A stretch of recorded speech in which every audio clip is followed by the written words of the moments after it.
বাংলাদেশের আপডেট আপনাদের জানাবো। ঐক্য স্থাপন দেখাতে গিয়ে আরো বিপাকে মোহাম্মদ ইউনূস। উল্টে ভোটের দাবিতে ক্রমেই সুর চড়ছে পদ্মা পাড়ে। চড়া সুর বাংলাদেশ কমিউনিস্ট পার্টি সহ বাকিদেরও। ডিসেম্বরের মধ্যেই ভোটের দাবিতে সুর চড়াচ্ছে বিএনপি। এবার জামাত এবং এনসিপি বাদে বাকি সব দলগুলি এই দ্রুত ভোটের দাবিতে সরব হলো। অন্তর্বর্তী সরকারের মন্তব্যে বিভাজন আরও বেড়েছে। বাংলাদেশ জাতীয় পার্টিকে নিষিদ্ধ করার দাবি তুলেছেন সার্জিস আলম। ভোট কবে? বাংলাদেশে একটাই প্রশ্ন।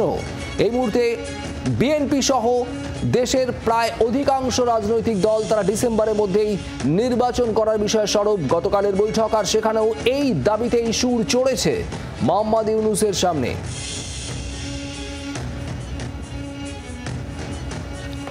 মৌমিতা চক্রবর্তী আমাদের প্রতিনিধি রয়েছেন আমাদের সঙ্গে সরাসরি। মৌমিতা, সব মিলিয়ে কি পরিস্থিতি এই মুহূর্তে? গতকালও আবারও নতুন করে সুর তুলেছে একাধিক রাজনৈতিক দল দ্রুত নির্বাচনের জন্য।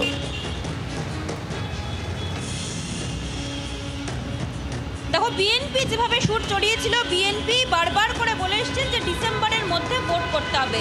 সংস্কার, বিচার এবং নির্বাচন, এই তিনটে বিষয় কখনোই কোনোটা পরস্পরের বিরোধী নয় এবং সংস্কার বা বিচার করতে গেলে নির্বাচন কেন ঘোষণা করা যাবে না সে প্রশ্ন তুলে ফের একবার গতকালের বৈঠকে মোহাম্মদ ইউনূসকে প্রশ্ন করেছেন বিএনপির নেতারা।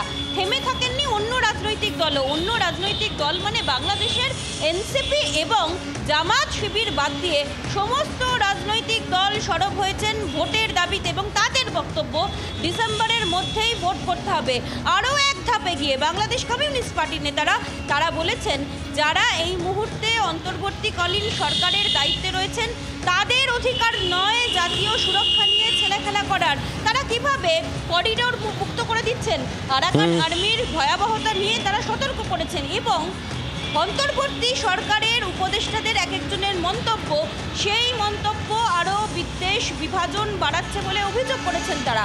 সব মিলিয়ে এই মুহূর্তে বাংলাদেশের পরিস্থিতি, যে টার্গেট নিয়ে মোহাম্মদ ইউনূস গতকাল বৈঠক করেছেন যে একটা ঐক্যের বার্তা দেবেন, গোটা বিশ্বের কাছে দেখাবেন যে তিনি খুব বড় সাকসেসফুল একজন নেতা, তিনি কিভাবে সুষ্ঠুভাবে বাংলাদেশের সরকার সামাল দিচ্ছেন, তা তো হলোই না, বরং ঐক্য যে একেবারেই নেই তা কিন্তু স্পষ্ট হয়ে গেছে গতকালের বৈঠকের পরে আরও একবার। এবং সেখান থেকে আরো চাপ যে বাড়ছে মোহাম্মদ ইউনূসের উপর তা বলাই যায়। মৌমিতা, ধন্যবাদ। আর এখানে আপনাদের শোনাবো জামাতের তরফ থেকে ঠিক কি, বিএনপির তরফ থেকে ঠিক কি বক্তব্য এই দ্রুত নির্বাচনের দাবিতে আপনাদের শোনাবো এবং বাংলাদেশ কমিউনিস্ট পার্টির তরফে কি বলা হচ্ছে তাও শোনাবো। নির্বাচন ডিসেম্বরের পরে যাওয়ার মতো একটিও কারণ উল্লেখ করার মতো নেই। এই বিষয়টা আমরা বোঝাতে সক্ষম হয়েছি এবং আমরা আবারও অ্যাপ্রোচ করেছি এবং আজকের বক্তব্যে অধিকাংশ রাজনৈতিক দলের মধ্যে আমরা যেটা দেখলাম যে প্রায় সবাই ডিসেম্বরের আগেই নির্বাচনের জন্য তাদের প্রস্তাব আছে।